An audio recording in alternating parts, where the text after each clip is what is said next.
I have one reoccurring dream in my life. It's that moment when the birds commit. You know they're coming, and they bow up. You know, they're on final glide. I see that in my dreams, and I have that dream maybe 2 or 3 times a month. And I wake up and I go, oh, how awesome is that? Because that's that moment I think that resonates with so many hunters. It's that moment when you know they're coming and they're in range and the opportunity is going to present itself.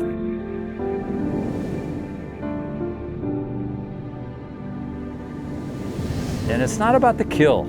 It's not the getting.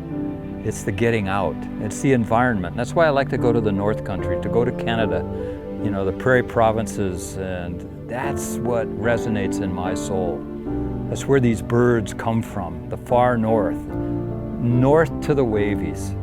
It's like going into thick timber for an elk, you know. They have the upper hand, really. Kill them, guys. Oh. Wow. This is life as it should be. It's why you come north to the Wavies. It just doesn't get any better than this.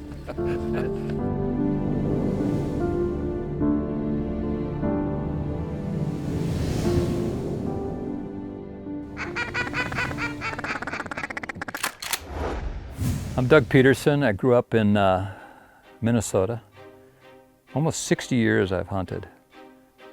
Still love it as much as day one.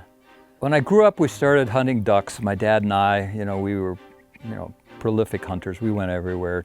We eventually got up into Canada, and the snow geese were starting to really expand, and they were really relatively easy to harvest. They weren't as smart as they are now. But now, since a conservation order was established, where you basically can hunt snow geese year-round, and in many states there's actually no limit. So to really decoy in birds close, snow geese, is very challenging now. I've seen photographs of the nesting colonies up in the Arctic, and you see a nest every 3 feet as far as the eye can see into the distance. And when they leave these nesting areas, it's a complete mud flat. It's just destroyed, and it takes decades, if not a century or centuries, to recover. So really the conservation order was established to try to reduce their numbers through hunting with snow geese in order to not only help the tundra, but to help the species. It needs to be done. These birds need to be reduced in numbers just for their own health and population.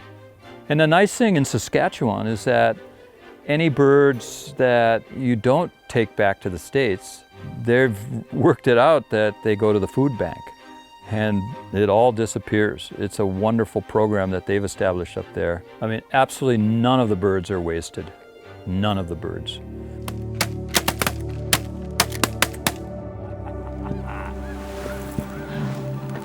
Do you see how those crumple?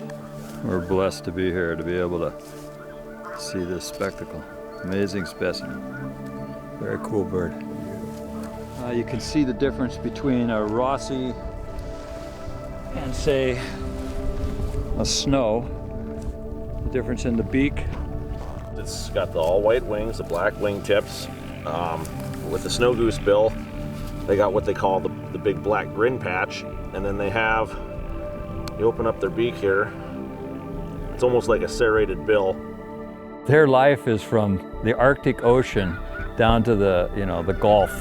The navigational system, the GPS on migrating waterfowl is just staggering. It's beyond what we understand. We're talking tens of thousands, if not hundreds of thousands of birds that are in the areas, and we hunt new fields every day, and it's like, you just want to sit there and just watch this spectacle. It is a spectacle.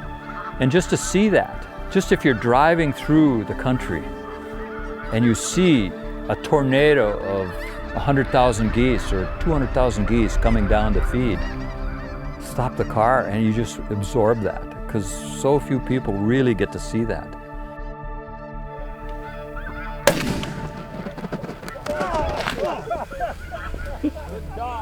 Fantastic day.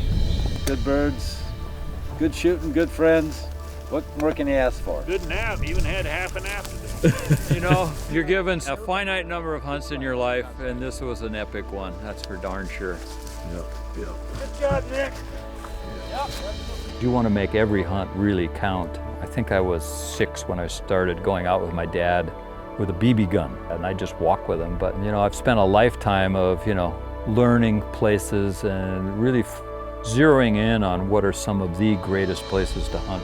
It definitely was a passion, and I attribute it to my father. As he got older, he hunted right up to when he passed away at 87.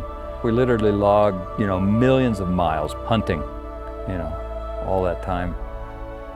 I owe him a great deal of thanks for what he instilled in me. It's really cool, and the fact that my one and only reoccurring dream is that moment when the birds bow up. Seeing a lot of birds alone is, you know, that dream.